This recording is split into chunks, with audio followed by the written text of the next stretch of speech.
मराठी, आवाज जनसामान्यांचा। माळेगाव आणि सोमेश्वर सहकारी साखर कारखाना ताब्यात घेण्यामागे अजित पवारांची मोठी भाणामती आहे आणि यासाठी शरद पवारांनी मोठं पाठबळ अजित पवारांच्या पाठीमागे उभे केलंय, असा घणाघात शेतकरी संघटनेचे रघुनाथदादा पाटील यांनी भिगवण तालुका इंदापूर येथील पत्रकार परिषदेमध्ये केलाय। तसेच दूध भेसळीमध्ये देखील सरकारचेच बगलबच्चे असून मोठ्या प्रमाणात सरकार दूध भेसळखोरांना पाठीशी घालत असून फक्त कायद्यात दंडाची तरतूद केली आहे आणि हे भेसळखोर सर्वजण भाजपचेच आहेत, असा देखील मोठा आरोप रघुनाथ पाटील यांनी केलाय। पहा पत्रकार परिषदेमध्ये रघुनाथदादा पाटील काय म्हणाले ते। आज आपण डिक्सळला जी परिषद घेतली इंदापूर तालुका पुणे जिल्हा, तर या ऊस आणि दूध परिषदेसाठी आपण सगळेजण एकत्र आलेलो आहोत। या परिषदेतला महत्वाचा विषय हा सर्व शेतीमालावरील निर्यात बंदी कायमस्वरूपी उठायला पाहिजे आहे आणि या निर्यात बंदीमुळे आमचे संबंध शेतकरी आत्महत्या होत आहेत। याचा घोषवाक्यच आमचं असं की महाराष्ट्राला हा जो शेतकरी आत्महत्येचा कलंक लागलेला आहे तो पुसण्यासाठी या सगळ्या खटपटी आमच्या चालू आहेत। आणि मग या आत्महत्या का होत आहेत, तर याच्यामध्ये सर्वात महत्वाचा भाग की हा शेतीमालाची निर्यात बंदी आहे आणि या सगळ्या निर्यात बंद्या हे आमच्या मुळावर उठलेले आहेत। आयात करून पुष्कळ दर पाडण्याचे प्रकार होत आहेत। या आयातीवर कुठेही निर्बंध नाहीत, पण आयातीवर निर्बंध नाहीत आणि निर्यातीवर मात्र निर्बंध आहेत, ते काही फारसं बरोबर नाही आणि यामुळे शेतकरी संबंध हवालदिल झाला, आत्महत्या करतोय, कर्जबाजारी झालेला आहे आणि त्याच्यासाठी ही परिषद आहे।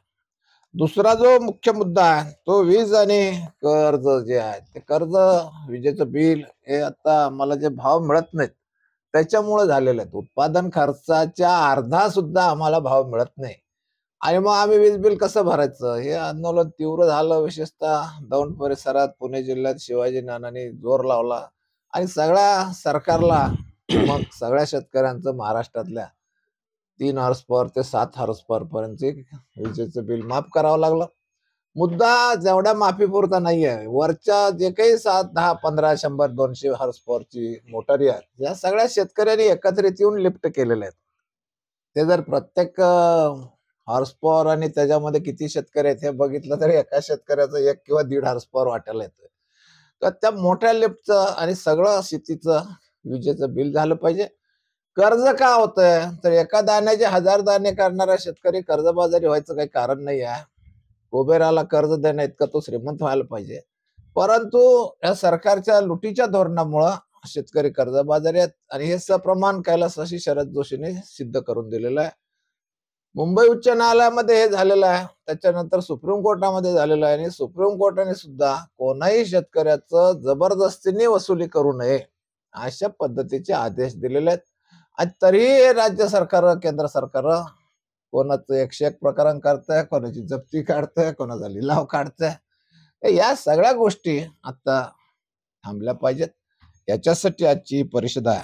तिसरा विषय आहे, हे जे काय ऊसाचं उत्पन्न आहे आपल्या बाजूला, सोलापूर जिल्हा आहे, पुणे जिल्हा आहे, आमचं सांगली, सातारा, कोल्हापूर, सगळे नगर जिल्हा आहे, हे सगळे ऊसाच्या प्रदेशात आणि या ऊसामध्ये मोठ्या प्रमाणामध्ये ऊसाचं क्षेत्र आहे। परंतु 9-10 पर्यंत आमच्याकडे कृष्णा कारखाना 60 साली सुरू झाला, त्यावेळेस 50 रुपये टनाचा भाव होता, पण दर 10 वर्षांनी ऊसाचे भाव दुप्पट होत होते, ते 9-10 पर्यंत होत होते आणि 10 साली जे आम्हाला 2700, 2800, 2500 रुपये मिळाले ते खरं म्हणजे 20 साली 5000 व्हायला पाहिजे होते, परंतु आमच्या संघटना फोडण्यात आल्या, त्याच्यामध्ये 8.5% रिकव्हरीचा बेस वाढवण्यात आला, त्याच्यामध्ये उपपदार्थ द्यायचं बंद झालं।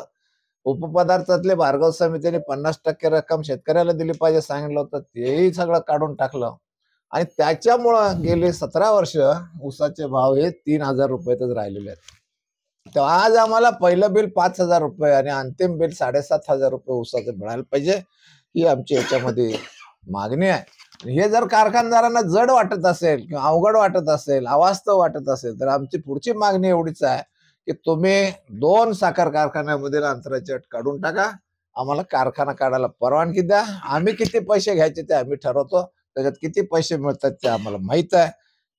तिसरा सगळ्यात महत्वाचा जो कायदा आहे आजच्या दृष्टीने आम्हा शेतकऱ्यांच्या अक्षरशः जीवावर उठलेला, की हे वन्य प्राणी जे आहेत, हे वन्य प्राणी शेतीचं नुकसान करतात असं नाही तर आम्हाला जिवंत मारतायत, आमचे अनेक ठिकाणी मुर्दे पाडतायत.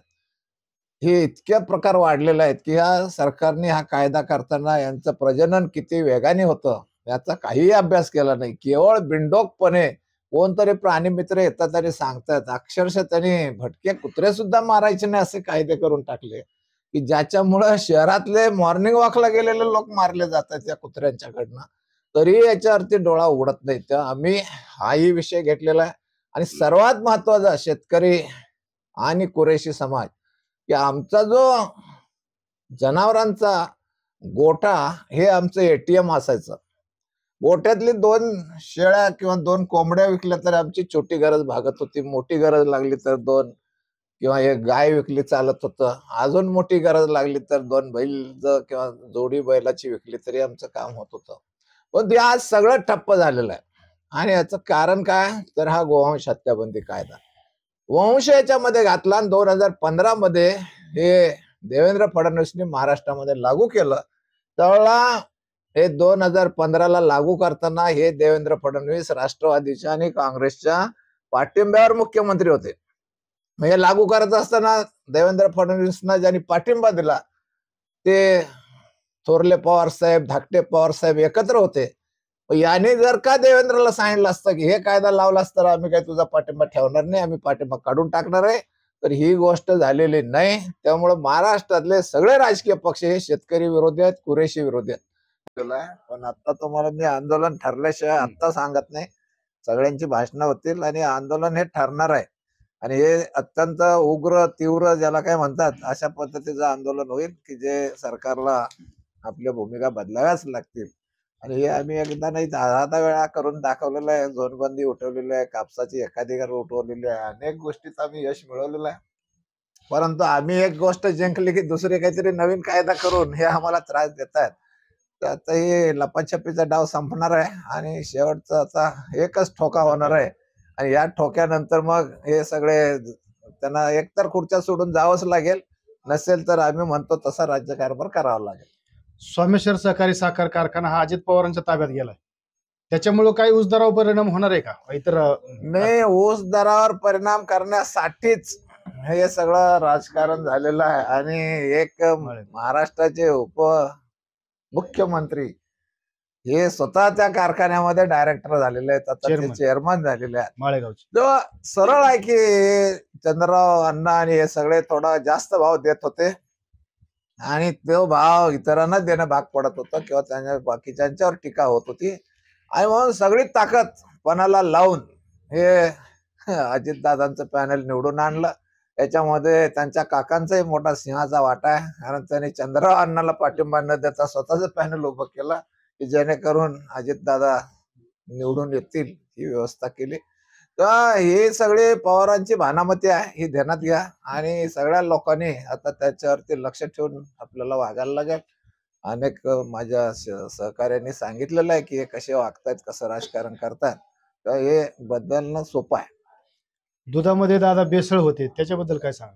दुधाच्या भेसळीमध्ये आकडेवारी बाहेर आली की 14 कोटी उत्पादन आहे आणि 65 कोटी लिटरचा खप आहे. आता हे जर देशभर अशी अवस्था असेल तर 50 कोटी लिटर भेसळीचं दूध आहे आणि सगळा अभ्यास केला आम्ही, आता 40 वर्ष मी याच्यामध्ये आहे. केवळ भेसळ बंद झाली तरी खोपडे साहेब आम्हाला 100 रुपये लिटरला भाव मिळेल किंवा आम्ही जी मागणी केली ते भाव मिळेल. परंतु स्वस्त द्यायचं आहे आणि म्हणून तुम्हाला विष पाजायचं चाललंय, केमिकलचं दूध तयार करून देत आहेत, हे सगळं पाम ऑइल आयात करतायत आणि एडिबल ऑइल मध्ये मिक्स करायला परवानगी दिलेली आहे. चाललंय काय हे सगळं? जनतेला स्वस्ताच्या नावाखाली विष पाजण्याचं काम चाललेलं आहे, हे लक्षात ठेवा. आता हे ज्या वेळेला जनतेच्या लक्षात येईल, आता सगळीकडं लाकडी घाण्यावरच तेल खायला लागलेत लोक, जे काही ज्यांना माहिती झालंय ते आता हे डबे घ्यायचं बंद झाले. शेंगदाणे घेतात आणि थोडं पाहिजे तेवढं तेल काढून घेतात, बाकीचं अशा पद्धतीनं लोक आता मार्ग काढायला लागलेले आहेत. पण सरकारच्या विरोधात जाऊन हे भेसळ प्रतिबंधक जे खातं आहे त्यांना जर मी भेटलो, मी याच्यामध्ये माझ्याकडं वर्तमानपत्रही आणलेलेच, आमच्याकडच्या वर्तमानपत्रात हे फार भेसळीचे सगळं छापून आल्यावर मी त्या ऑफिसमध्ये गेलो. त्या ऑफिसरने सांगितलं खोपडे साहेब की या भेसळवाल्यांना जन्मठेपेची शिक्षा होत होती. आता कोण याच्या माग आहे? ही जन्मठेप काढून टाकली आणि दंडाची तरतूद ठेवलेली आहे. याच्यात मागे कोण आहे? सरकारच आहे ना. हे भेसळखोरांनीच केलेलं आहे. हे ज्यांनी दुरुस्ती केली कायद्यातली जन्मठेपेची शिक्षा भेसळखोरांची काढली आणि दंडाची ठेवली, पैशाचे आर्थिक दंड 1 लाख 2 लाख रुपये मिळवल्यावर 22,000 भरायला त्याला काय अडचण आहे सांगा ना. आणि हे जे कोणी करतायत हे राज्यकर्तेच या भेसळीला, हे जे काही कॅन्सर वाढतायत हे वाढतायत त्या सगळ्याला हेच लोक जबाबदार आहेत. आणि याच्यात एक नाही, आता खोपडे साहेब म्हटले तसं एकही पक्ष आता आमच्या बाजूचा नाही, जनतेच्या बाजूचा नाही. जनतेलाही वाटतं की 1000-500 रुपये घेऊन मत दिलं बाद झालं. अशा लोकांना हे भेसळीच खावं लागेल. आता लोकांना समजलं पाहिजे की आपल्याला चांगलं सरकार पाहिजे का कॅन्सर व्हायला पाहिजे. आता तुम्ही मंत्र्यांच्या शेजारी दूध आणि ऊस परिषद घेताय, काय त्यांना निमंत्रण दिलंय का दत्ता मामा भरणेंनी? नाही, त्यांना आता तुम्ही द्याल ना निमंत्रण, हे परिषद आहे म्हणून. हे जे काही होतील आता तिथं भाषण ते तुमच्या मार्फत समजतीलच. तालुक्यात युरियाचा तुटवडा भरपूर आलेला आहे. दुकानदार युरिया शेतकऱ्याला देत नाही. लिंकिंग जरी केलं तरी त्याच्या संग दुसरी एखादी वस्तू घ्या म्हणून सांगतात. या महाराष्ट्रामध्ये मी अभिमानाने सांगतो की याच्यासाठी एक दिल्लीला संस्था आहे, कॉम्पिटिशन कमिशन तिचं नाव आहे. 6 महिन्यापूर्वी हे लिंकिंग बंद झालं पाहिजे. RCF असेल, इफ्को असेल, या सगळ्या युरिया तयार करणाऱ्या कंपन्यांच्या विरोधी मी कंप्लेंट केलेली आहे. त्या कंप्लेंटची वकिलामार्फत म्हणजे त्यांच्यावर दावा दाखल केलेला आहे. त्याचा निकाल परवा 6 ऑगस्टला म्हणजे 6 महिन्यांनी निकाल झाला. आणि निकालामध्ये कॉम्पिटिशन कमिशननी DG म्हणजे डायरेक्टर जनरल म्हणून आहेत पुन्हा त्याच्यावर, की याचं संशोधन करून गुन्हा दाखल करणार आहेत आणि या कंपन्यांना शिक्षा होणार आहे. महाराष्ट्रामध्ये हा जो तुमचा कृषी अधिकारी आहेत किंवा कृषी कमिशनर आहेत, आयुक्त आहेत, तर कृषी आयुक्त त्यांना पत्र लिहितात की लिंकिंग चालणार नाही, बेकायदेशीर आहे, कारवाई करू. पण कारवाईचं काय? सगळे पैसे खातायत आणि हे चालू झालंय शेतकऱ्यांचं शोषण. हे जे आता नड्डा आहेत, हे पेट्रोलियम मंत्री कोण आहेत, आणखीन कोण आहेत, भाजपचे अध्यक्ष आहेत, यांनी फक्त कमिशनला सांगतात नाही नाही चालणार नाही, असं नाही बरोबर. पण रॅलीज इंडिया सारखी सरकारचे शेअर असणारी कंपनी युरिया तयार करते महाराष्ट्रात. RCF सारखी राष्ट्रीय केमिकल फर्टिलायझर ही कंपनी तुमची भारताची सरकारने तयार केलेली आहे आणि ते लिंकिंग करताय, ते ऐकत नाही तुमचं. हे तुम्हाला सांगतो, या लिंकिंगचा पैसा हा सगळ्या राजकीय पक्षांच्या पर्यंत जातोय. म्हणून हे शेतकऱ्यांची लूट चालू आहे. शेतकऱ्यांनीच आता ठरवायला पाहिजे. आणि हे जे काही आम्ही तक्रार केलेली आहे याच्यामध्ये डायरेक्टर जनरल जो काही DG आता त्याच्यावर अहवाल देतील, त्याची अंमलबजावणी झाली नाही तर या कंपन्यांना थेट ठोकून काढण्याचं काम आम्ही करणार आहोत. शेवटचा दादा प्रश्न, EVM मशीन का बॅलेट पेपर? आता याच्याबद्दल जर संशय आहे EVMचा तर बॅलेट पेपर काय अडचण आहे? पिढ्यानपिढ्या जर का निवडणुका स्वातंत्र्य मिळाल्यापासून बॅलेट पेपरवर होत्या तर कशाला पाहिजे हे मशीनचं? समजा एका जरी माणसाला शंका आली तुमच्याबद्दल तर तुम्ही तुमचं शंका निरसन करायला पाहिजे, म्हणजे बॅलेट पेपर द्यायला पाहिजे. साधी गोष्ट आहे. भारतीय लोकशाहीमध्ये कायदा असा सांगतो की 100 गुन्हेगार सुटले चालतील, एकाही निरपराधाला शिक्षा होता कामा नये. ते जर तत्व असेल तर तुम्ही, आज मला वाटतं की याच्यात दोष आहे, टाका ना काढून, कशाला पाहिजे? आणि मोठ्या संख्येने लोक सांगतात की याच्यात दोष आहे. बरं, तज्ञ लोकांनी दाखवून दिलं की हे मॅनिप्युलेट करू शकता, दाखवलं त्याने हे कसं होतंय. स्थानिक स्वराज्य संस्थेच्या इलेक्शन मध्ये बॅलेट पेपर मधून जो चिठ्ठी खाली येते ती चिठ्ठीचं बॉक्स काढून टाकण्याचं. हो, मग आता हेच आहे ना कारण ते दिसत होतं की चिठ्ठी कुठं गेली, कोणाला मत पडलंय आणि ते मत कोणाकडे गेलंय. आता त्या चिठ्ठ्या होत्या म्हणजे बॅलेट पेपर सारखंच होतं ना, ते का काढलं? तर हे संशय आमचा बळकट झालेला आहे की ह्याच्यामध्ये भानगड आहे. म्हणून तुम्ही ते G9 मराठीसाठी बबनराव धायतोंडे, बिग वन, इंदापूर.